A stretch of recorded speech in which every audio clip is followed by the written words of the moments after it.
Hey Brainiacs, welcome to the Breakdown. This is an audio series where Renice and I will be discussing topics that are just too good to write down. For those of you who don't know, I'm Michaela.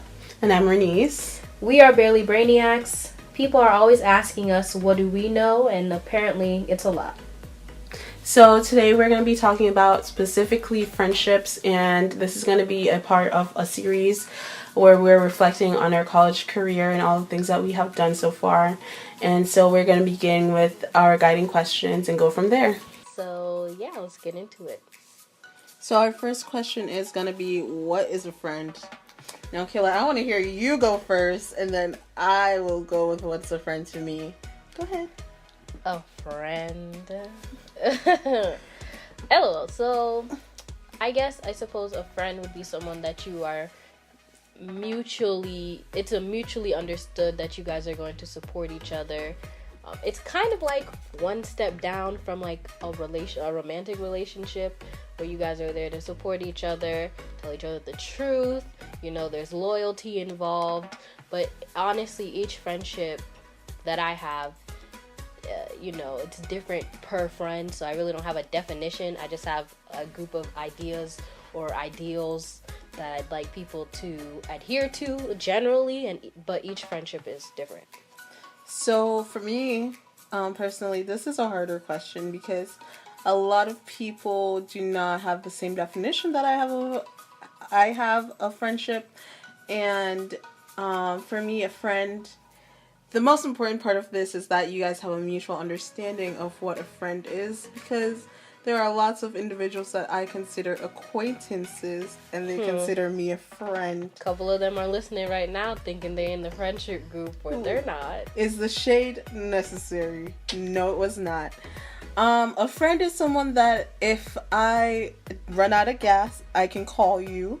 If I need a good $20 real quick, you will let me borrow it, no questions asked. That is what I consider a friend, and I would do the same for you.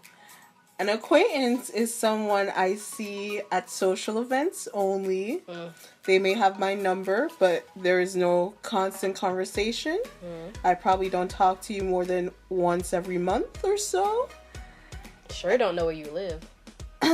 Yes. So, yeah, I think a lot of people get confused between what a friend is and an acquaintance is. And lower than that is an associate. That's like someone you just sit by in class and talk to. No, for real, that's someone you sit by in class, or you're both in the same club, and or you have their number for notes, and that's the only reason. Like a lab partner is an associate. It's not your friend, it's not your acquaintance, but you see each other regularly enough to be like, hey, I know you in the hall. We don't even have halls. In the courtyards, in the pathways. There we go.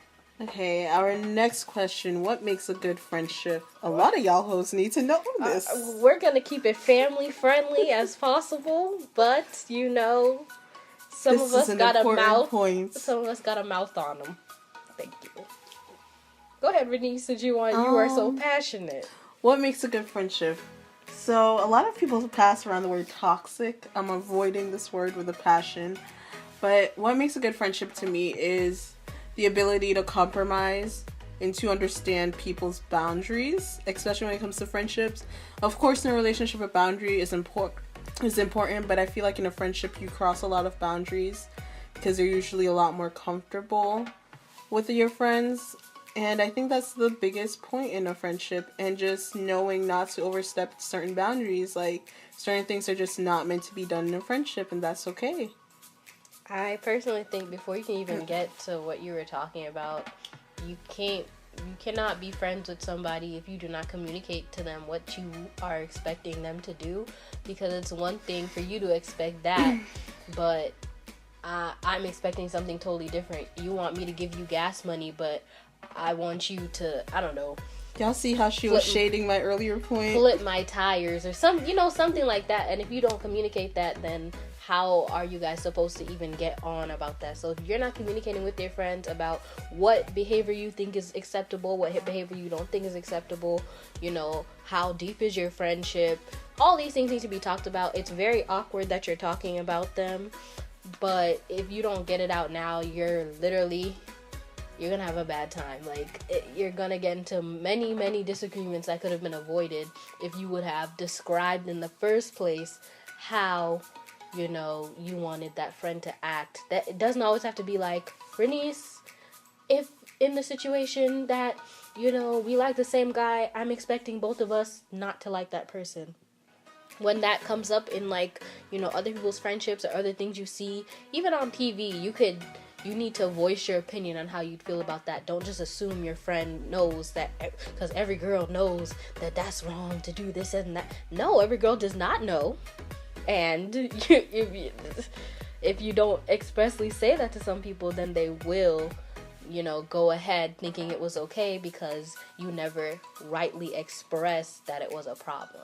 And that's like a big problem with our generation. I don't want to sound like those old people on the Wall Street Journal, but for a generation that loves to put their feelings out there and say they're depressed and have anxiety and put everything out on the table that they weren't putting in previous generations, we're not saying a lot. Like, I need you to do XYZ. You need to be direct with it. And if you can't be direct, then I don't know what to tell you. Yeah, I think the biggest point Akela's trying to make is that a lot of people assume that you're willing to do things in friendships and assume that certain things are okay. We had a previous listener, well, a reader. She was a reader. She had a very close friendship, and her friend went and talked to a guy that she had previously had relationships with. And she was not okay with that, and she just did not know how to get out of the situation. And she told her friend she was uncomfortable with it, and her friend just went ahead and kept talking to the guy. And that is not an okay friendship. Like, if you make something very clear, granted, it may not have been cleared when the friendship had started, it should be respected, especially if it's a friendship that's lasted a long duration. But time doesn't matter.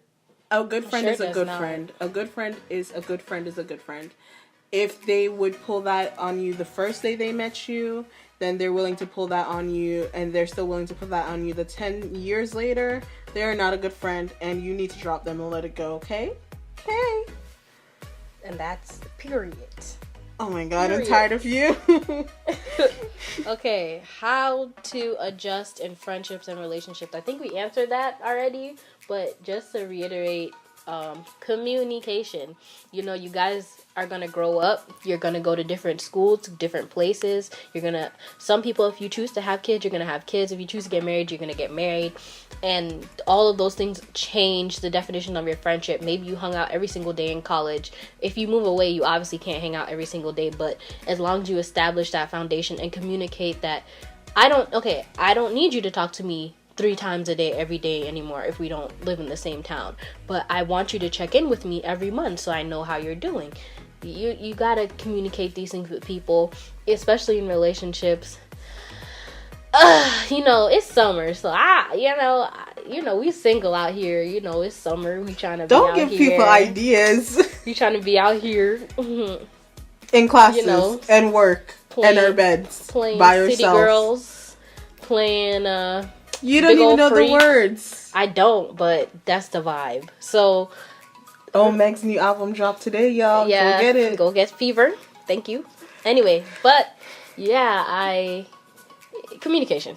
That's that. Next.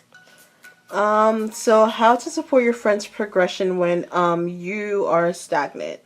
Now, this is a difficult thing, especially going through college.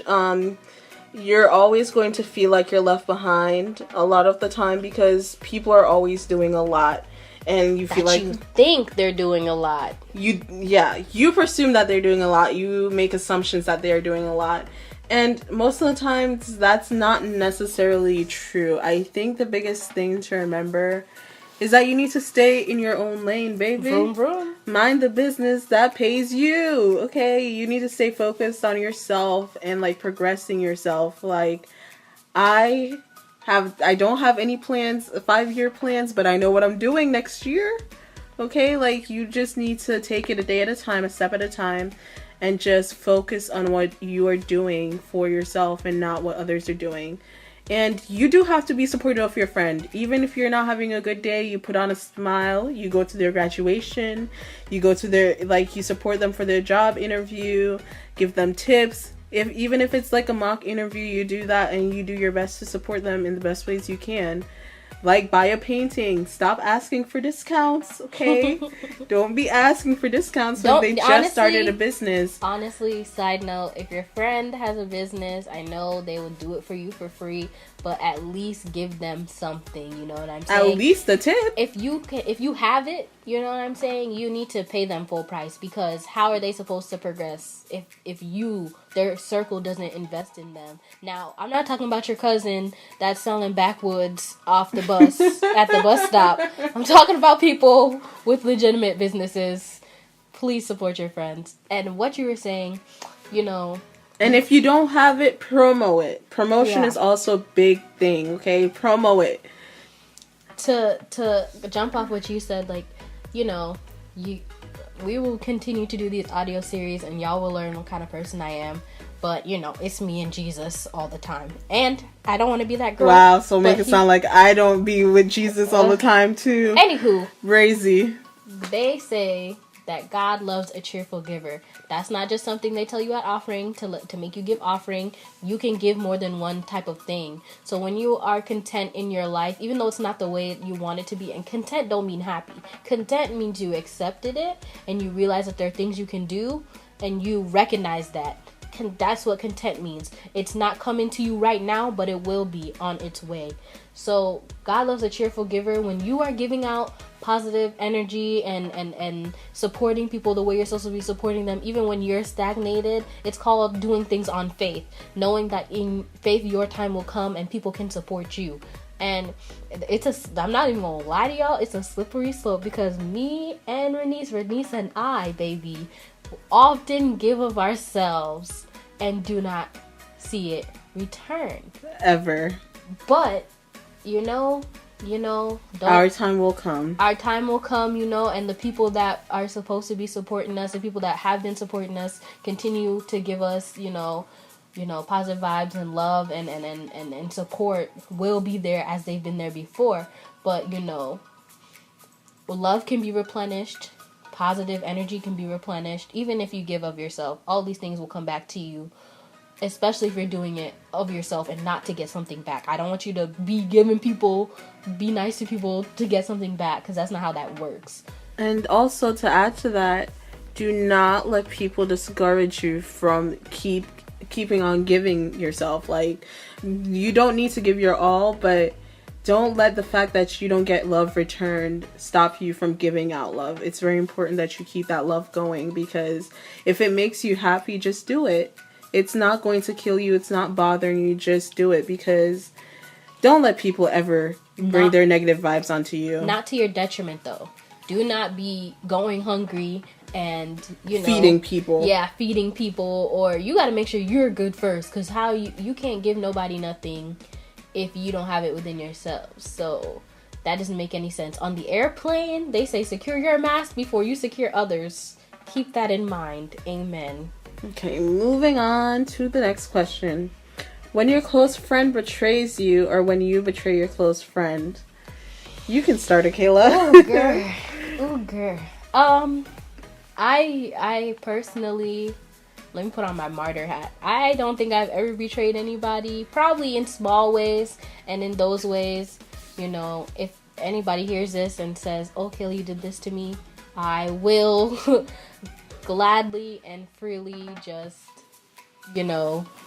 However, to be betrayed has happened a few times in my lifetime, baby. Oh my God, here she goes. Times. I'll spare you specific details, but I've been betrayed concerning a boy before. I've been betrayed concerning, you know, when, like, I think it was over a boy again, but it was her choosing her boyfriend over me, even though I wasn't in the wrong. How to push past that? So I really think it has to do with the friend who betrayed you. What kind of betrayal was it? You know, that is the biggest question. What kind of betrayal was it? If I was married and they slept with my husband, I don't think we'll ever be friends again. I will find in my heart in time to forgive you, but we will never ever be friends again. However, in one particular situation, I had a friend who chose their man over me and basically used private things that I told them and struggles that I told them to insinuate that I was a bad Christian.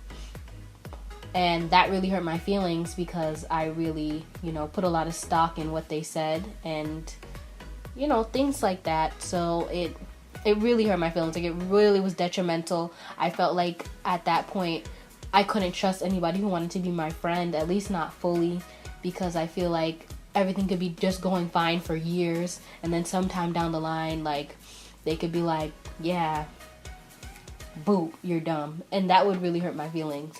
But, a couple years passed after the betrayal of sorts, I guess, and she came to me and apologized to me, and we ate dinner, and that was sufficient time for me to understand it wasn't my fault, and she had sufficient time to realize it was hers. So now, I cannot stand you. Like, we're really working on our friendship. It's not the same. Of course, it's not the same as it was. It will never be. It'll either be better than it was, or it'll be adjacent to it, but it will never be the same. And you have to accept that. But both of us are trying on our ends. I don't, hold her feet to the fire every time we have a disagreement and saying, and you're going to do this to me again and da-da-da-da-da-da. But at the same time, she understands what she did, and we know that we can't talk about certain things right now. And everything just takes communication and progression. And if you're not open to that, it's going to be uncomfortable. It's going to hurt. But it's something that needs to be done. So I believe that friend betrayals are not the end of a friendship. But people who have betrayed me, I don't talk to every single one of them. That was a friendship that I believe was worth saving. Other people that have betrayed me, snip. Wish you the best. Like your pictures on Instagram, but not. Don't play me. Don't play me. Y'all see her personality coming out. Don't crazy. Play me. Unfortunately, the type of person that we are mutually, we're very forgiving. Yeah, if you needed me, like if you are like a Kayla, I'm in this situation, I feel unsafe, and I have the means to get to you. You can just call me. What do Black Americans say? Bozo. What is it? Boo boo the fool. That's me on my way to come pick you up. But yeah, that's about it. What do you think about it? So I have both been betrayed and betrayed. I think the only time I have ever betrayed was due to a betrayal. She was like my closest friend. Like, I treated her like family, and a situation happened. A man was involved. What? The common denominator. Anyways, so yeah, she was dating this guy, and he was just trash. Like, he really went towards that phrase that niggas wasn't the best. And Negroes for our white friends. And so afterwards, like, she ended up catching something that she was not born with, and stop it. And the entire situation was really bad. Like, on numerous accounts, she chose him over me, and after she caught whatever she caught, after she caught whatever she caught, like, I believe that it was still contagious, and she was just not willing to tell other people about it. But those are individuals that she was sharing, like, drinks with and stuff like that, and so a lot of them weren't really being very aware of their actions. And so I was also their friends, and I told them because I didn't want there to be a spread, and she took that as a betrayal. And yeah, do you understand where she was coming from? I do understand where she's coming from. I don't know. Like, I will always care about her, of course. If she calls me now and she's like in an emergency or something, sure, I will help out. But at the present time, I don't think at the past where the friendship ended, I don't think we were both mature enough to keep it going. And I feel like I was more mature than her, but I'm also biased in the situation. Currently, I don't know if we would be able to rekindle a friendship. I don't know. It's a sticky situation. I do feel like if you have something to say, though, you should just say it and let it be free. Don't hold nothing in. The worst that can happen is a friendship ends, and if you don't say anything, that's probably going to be the outcome anyway, so you might as well just let it go. And yeah, I am a person for holding on to relationships just because I don't... It depends on if I'm attached to you. If I'm attached to you, I will most likely fight for the relationship.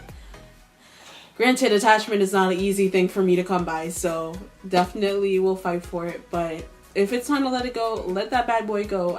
Time does not matter to me. No, it does not matter to me. We can have a conversation if we've been friends for a while, but yeah. Don't let years determine whether or not you keep an unhappy friendship going. It's just not healthy, and you should not put yourself through that. A friend is somebody you should be joyful about.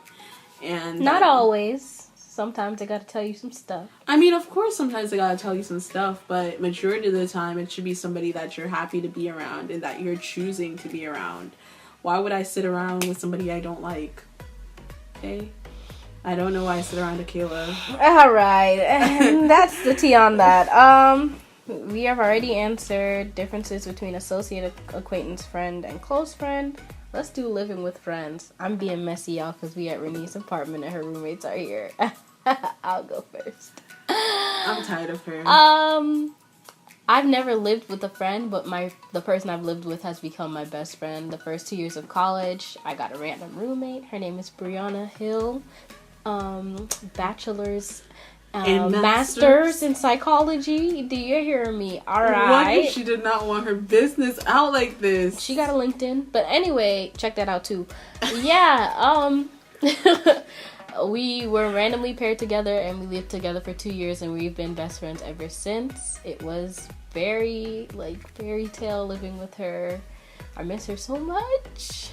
Mwah, bellissimo. Let's get into the mess. Oh my gosh. So, I have moved 3 times in my college career. So, the first 2 years, my freshman and sophomore year, I lived in a 4-2. I lived with 2 individuals that I loved very deeply. We had a close friendship off bat. The first night I watched High School Musical with Shemaya. That's how I knew we were going to be lifelong friends. So, okay, sorry. Was this necessary? And then the other one, we were just tightest of the tightest. And then the 4th roommate now, that was interesting. My other roommate fought her, so it was an interesting time period. Every time we got a 4th roommate, it was just a mess. We ended up getting a white girl that loved cats, and she was not the cleanest individual, so that was rough. Not because she's white, we don't want y'all sending us hate. Yeah, and she liked to take in stray cats. It was just a strange situation. So yeah, I moved into a 4-4. I was living happily, except one of my roommates really hated me. I don't know. She was a bit bitter about another situation for another topic, another conversation. But we got through it. She says hi to me now. It's strangely okay. We're moving on. And now my last situation. She gonna get real quiet, watch. I'm living with 2 of my college friends. One of them I lived with for my sophomore and my freshman year. Love her dearly. And then my other one is a friend that I met during sophomore year. Is the shade necessary? And so yeah, I love living with them, but I'm moving back home. That's that. I think the biggest takeout about living with your friends, you just need to know your boundaries. You need to know what expectations you have going in, what expectations are going to be met. You need to be realistic with yourself on what you're willing to accept and compromise on and what you're not. And hopefully you pick good friends enough where you don't feel the need to cuss them out every day. you don't want to fight them. That's also, to wrap it up, you can't live with all your friends. You can be the bestest friends with somebody, but you just can't live together. And then you can live with acquaintances like it's heaven. It's just, you just really have to know the person and like what your boundaries are, what you're willing to expect and take, and and respect. You have to respect individuals. Like, you need to respect that I don't want certain males at my home, okay? I can't, okay? Be in a relationship with them, know them for a while before you bring them to my home, and that's that. Like, I'm not going to bring all my friends here because I don't like people knowing where I live. That's just the case of that. I don't bring people to Achilles because she don't like people knowing where she lives. That's in the Bible. That's a verse. That is not in the Bible. Shut up. That's a verse. Kayla, don't. Now you telling lies on God. It's called a new book. Anyway, really, who wrote it? Me. Okay, so we're not gonna keep out too long. This is the first one. This is our last one. So yes, Brainiacs, that is it for us on our first session of Breaking It Down with the Brainiacs. Don't forget to follow us on all of our social media at Barelybrainiacs. We are on Instagram, Twitter, Facebook, SoundCloud, and YouTube. So don't forget to follow us. And also subscribe to our blog for monthly updates on our Google form located on our website at Barelybrainiacs.home.blog. See you guys later.